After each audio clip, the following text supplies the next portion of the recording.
Cyber ક્રાઇમના બનાવો દિવસે દિવસે વધી રહ્યા છે અને હવે આવા ગુનાઓમાં મોટા નેટવર્ક કામ કરતા હોવાના બનાવો પણ સામે આવી રહ્યા છે. સામાન્ય લોકોના બેંકના ખાતાઓનો ઉપયોગ કરીને દેશભરમાં થયેલા ઓનલાઈન ફ્રોડના નાણાં સગે વગે કરવામાં આવતા હોવાના કિસ્સાઓ પોલીસ માટે પણ પડકારરૂપ બન્યા છે. વાવ થરાદમાં પણ આવા જ એક મોટા સાયબર ફ્રોડ નેટવર્કનો પર્દાફાશ થયો છે, જેમાં કરોડો રૂપિયાના શંકાસ્પદ વ્યવહારો સામે આવ્યા છે. આવો વિગતે વાત કરીએ સમગ્ર મામલા વિશે આ અહેવાલમાં. નમસ્કાર, હું ચિરાગ વર્ષાબેન, આપ જોઈ રહ્યા છો સ્વમાન. રાજ્યમાં વધી રહેલા સાયબર ક્રાઇમના બનાવોને ધ્યાનમાં રાખીને ગુજરાત પોલીસ દ્વારા સતત તપાસ કરવામાં આવી રહી છે. સાયબર ફ્રોડના નાણાં જ્યાં જમા થાય છે તેવા મૂળ એકાઉન્ટ સૌથી શોધી કાઢવા માટે કરવામાં આવેલી તપાસ દરમિયાન વાવ પોલીસને એક મોટું નેટવર્ક હાથે લાગ્યું છે. વાવ પોલીસ સ્ટેશનની હદમાં આવતા દેથડી ગામના કેટલાક લોકોના બેંક ખાતાઓમાં કરોડો રૂપિયાના શંકાસ્પદ વ્યવહારો જોવા મળતા પોલીસને શંકા ગઈ.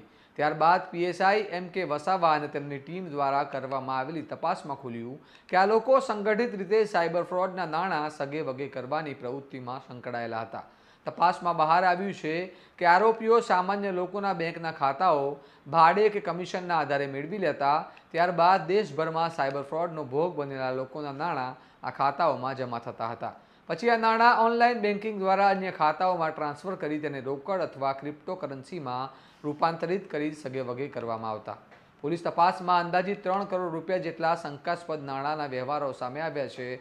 આ મામલે મુખ્ય આરોપી તરીકે હસમુખ રાવલનું નામ સામે આવ્યું છે, જેણે પોતાના ભાઈ ગૌતમ સાથે મળીને અન્ય લોકોના ખાતાઓ ભાડે લઈને આ સમગ્ર કાવતરું રચ્યું હતું. આ ઉપરાંત ગૌતમ રાવલ, વિપુલ રાવલ, અતુલ લુહાર, હિતેશ જોશી અને હરસેન ચૌધરી આ તમામ 6 આરોપીઓ સામે વાવ પોલીસ સ્ટેશનમાં ફરિયાદ નોંધાઈ છે અને પોલીસ દ્વારા કાયદેસરની કાર્યવાહી હાથ ધરવામાં આવી છે. આ ઘટનાએ ફરી એકવાર સવાલ ઊભો કર્યો છે કે સાયબર ફ્રોડના આવા નેટવર્ક કેટલા મોટા પ્રમાણમાં કાર્યરત છે અને સામાન્ય લોકોના ખાતાઓના દુરુપયોગ કરીને કરોડો રૂપિયાની છેતરપિંડી કેવી રીતે કરવામાં આવે છે. હવે જોવાનું રહેશે કે પોલીસ તપાસમાં આ સમગ્ર નેટવર્કના અન્ય તાર ક્યાં સુધી જોડાય છે અને આ મામલે વધુ કેટલાક લોકો સામે આવ્યા છે. આ મામલે તમારું શું મંતવ્ય છે અમને કમેન્ટ કરીને જણાવો અને આવા વિગતવાર અહેવાલ માટે સ્વમાનની ચેનલને લાઇક, શેર અને સબસ્ક્રાઇબ કરવાનું ભૂલતા નહીં. નમસ્કાર.